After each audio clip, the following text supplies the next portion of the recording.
Par nature, les affaires de personnes disparues sont mystérieuses et déroutantes, sans aucune conclusion.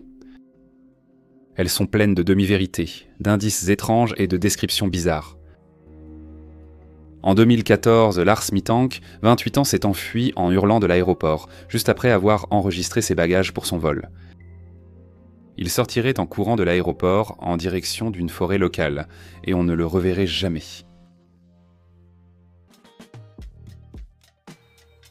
Lars Mittank, un Allemand de 28 ans, s'était récemment rendu en Bulgarie avec ses amis pour découvrir une culture étrangère, vivre une aventure et créer des souvenirs.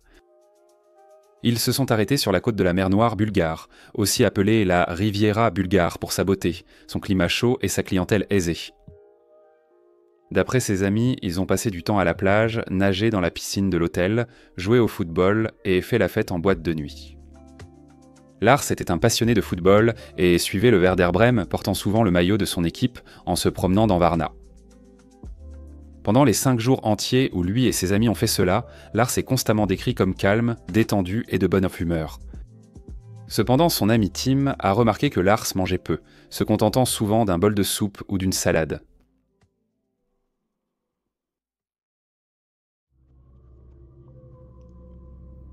Alors qu'il buvait dans un bar, Lars s'est retrouvé engagé dans un débat sur le football avec d'autres voyageurs allemands fans du Bayern Munich.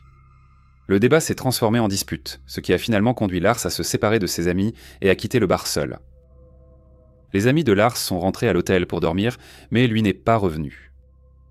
En fait, ils n'ont pas revu Lars avant le lendemain matin. Lorsque Mittank est réapparu, il semblait avoir été agressé la veille par des hommes que Lars soupçonnait d'être des supporters du Bayern Munich. Lars avait la mâchoire blessée et aussi un tympan perforé. Lars a consulté un médecin local pour ses blessures et le médecin lui a prescrit un antibiotique appelé Cefprezil pour son tympan. En raison de sa blessure à l'oreille, Lars devait prolonger son séjour en Bulgarie jusqu'à guérison, ne pouvant rentrer chez lui comme prévu. Ses amis ont offert de rester avec lui, mais il a insisté qu'ils maintiennent leur plan de voyage, affirmant qu'il irait très bien. Lars et ses amis ont tous quitté le complexe Golden Sands en même temps, et il a accompagné ses amis à l'aéroport où ils ont quitté le pays. Lars a ensuite réservé une chambre pour une nuit à l'hôtel Color Varna. L'hôtel Color Varna est un hôtel moins cher situé près de l'aéroport, c'est pourquoi Lars l'a choisi, on peut le supposer. Après avoir analysé plus de 1000 avis en ligne, rien ne semble étrange, inhabituel ou criminel concernant cet endroit. Les photos de l'intérieur sont en fait plutôt jolies. Le soir, la mère de Lars, Sandra, a remarqué qu'il se comportait de manière très étrange après s'être installé dans sa chambre. Il l'a appelé au téléphone et lui a demandé d'annuler ses cartes bancaires, et il a chuchoté qu'il était suivi et cherchait un endroit où se cacher avant de raccrocher brusquement. Plus tard dans la nuit, il a demandé à sa mère par message « C'est quoi le Cefuroxime 500 ?» Le Cefuroxime 500 est un antibiotique pour traiter les infections bénignes. L'hypothèse est qu'il a été prescrit comme mesure préventive pour éviter que son tympan endommagé ne s'infecte.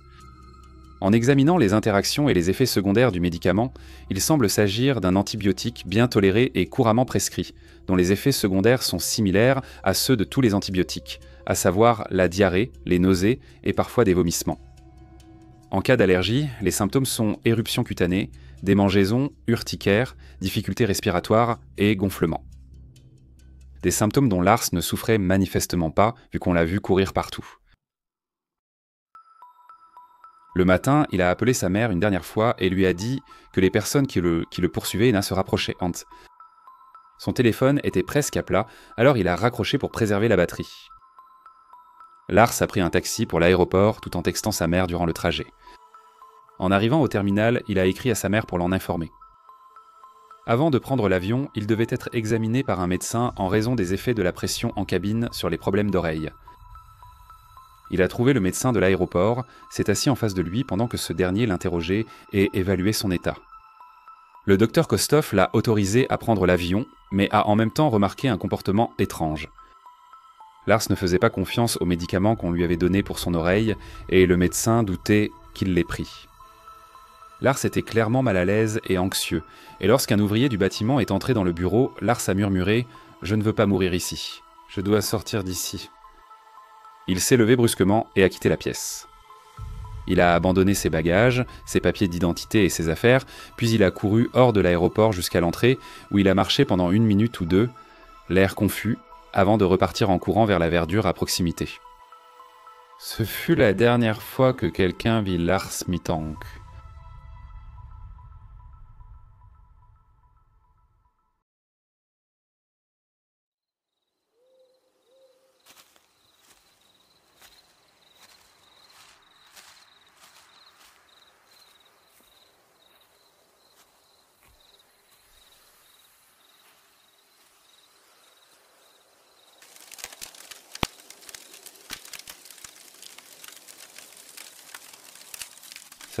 Salut.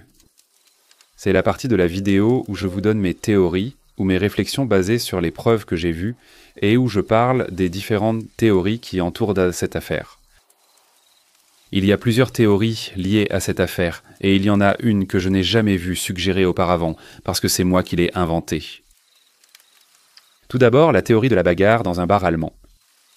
Selon la théorie, Lars aurait eu une altercation avec des fans du Bayern, soit dans un bar, soit dans un McDonald's, selon les sources. Lars a reçu un coup de poing qui lui a perforé le tympan, mais le groupe n'en est pas resté là et a engagé des personnes pour suivre Lars, et c'est pour ça qu'il a disparu. Je trouve ça très improbable, principalement parce que pourquoi des touristes allemands, au hasard, engageraient-ils quelqu'un pour suivre et kidnapper un autre Allemand à cause d'une dispute sur le football ? On était censé croire que ces gens, qui n'avaient jamais rencontré Lars auparavant, étaient tellement passionnés par le football qu'ils ont dépensé leur argent durement gagné pour payer quelqu'un afin de lui faire du mal. Non. Même en supposant qu'ils l'aient vraiment fait eux-mêmes, cela reste très tiré par les cheveux. D'accepter qu'ils passeraient leur temps de vacances à suivre un voyageur allemand au hasard. Certaines personnes, et même la façon dont Lars parlait, laissaient entendre qu'il était peut-être poursuivi par quelque chose de plus sinistre et dangereux que simplement d'autres touristes. D'autres ont suggéré que cette zone et cet hôtel bon marché sont des points chauds pour l'enlèvement criminel de touristes. Des rapports de police révèlent que la traite des êtres humains est fréquente sur la côte de la mer Noire, une voie majeure pour ce trafic dans la région. Cependant, les trafiquants d'êtres humains ne ciblent généralement pas les touristes masculins de 28 ans, principalement parce que, aussi cru que cela puisse paraître, il n'y a simplement pas de marché pour cette catégorie de travailleurs du sexe. Je ne pense donc pas que cette théorie soit valide, d'autant plus qu'il n'y a aucune preuve pour l'étayer. Une autre théorie populaire est que le médicament de Lars pour le tympan perforé l'a fait basculer dans un épisode psychotique. Cette théorie provient probablement d'une combinaison de la paranoïa de Lars envers le médicament et des gens qui ne se renseignent pas correctement. Je dis cela en me référant aux données des essais cliniques du médicament et à ses données continues de sécurité et de tolérance depuis sa commercialisation. La psychose induite n'est pas un effet secondaire répertorié. Pour contexte, lors des essais d'un médicament, si un volontaire rapporte un symptôme, il doit être listé comme effet secondaire potentiel, même si cela ne concerne qu'une personne sur 1 million. J'ai été volontaire pour des essais cliniques. Une fois, j'ai entendu un autre volontaire mentionner au médecin qu'il avait des gargouillements dans le ventre après avoir pris le médicament. Le gars avait sans juste faim, mais du coup le médicament a dû mentionner les gargouillements d'estomac comme un effet secondaire ultra rare, même s'il avait eu une mauvaise réaction à l'antibiotique. Ça lui causerait urticaire, troubles respiratoires et éruptions cutanées. Dans les cas extrêmes, cela pourrait être fatal. En fait, il n'y a aucune preuve qu'il prenait le médicament tout court. Sa mère et le médecin semblaient autant tous les deux penser qu'il ne le prenait pas parce qu'il était trop paranoïaque à l'idée que cela ait un effet négatif sur lui. Donc il n'y a aucune preuve qu'il a pris le médicament, donc cela n'a pas pu avoir cet effet sur lui. Maintenant, tu sais ce qui provoque des épisodes psychotiques et paranoïaques. Une infection. Étant donné que le médecin a prescrit un antibiotique, il craignait clairement une infection, et une infection de l'oreille pourrait potentiellement se propager à d'autres zones comme le cerveau.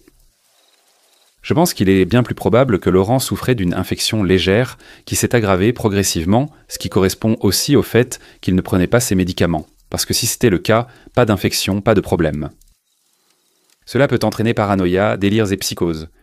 Il y a tout un ensemble de symptômes qui accompagnent cela, tous se manifestant comme des symptômes psychiatriques. Des études de cas montrent que certains patients se présentent avec des symptômes psychiatriques, comme ceux mentionnés précédemment.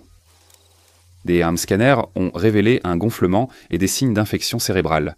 Après un traitement antibiotique, les symptômes ont disparu et ils sont revenus à la normale. Cette condition s'appelle l'encéphalite. Personnellement, je pense que c'est ce qui correspond le mieux. C'est rare, mais pas au point que ce soit improbable. Cela explique tous les symptômes et comportements, et il y a de bonnes chances que cela se produise étant donné qu'il avait un tympan perforé, et qu'il a sûrement dormi à la belle étoile pendant la nuit. Si c'est ce qui est arrivé à Loris, alors malheureusement il a eu une mort extrêmement désagréable, car son infection s'est lentement aggravée, son cerveau a commencé à enfler et la fièvre a fini par le faire mourir un jour ou deux plus tard. Tout en souffrant de délires extrêmes et paranoïaques ainsi que d'hallucinations, cela aurait été une mort vraiment terrifiante. Voilà donc ma théorie sur la disparition de Lars Mittank. Et vous, quelle était la vôtre? Dites-le moi dans les commentaires et on se retrouve dans la prochaine vidéo.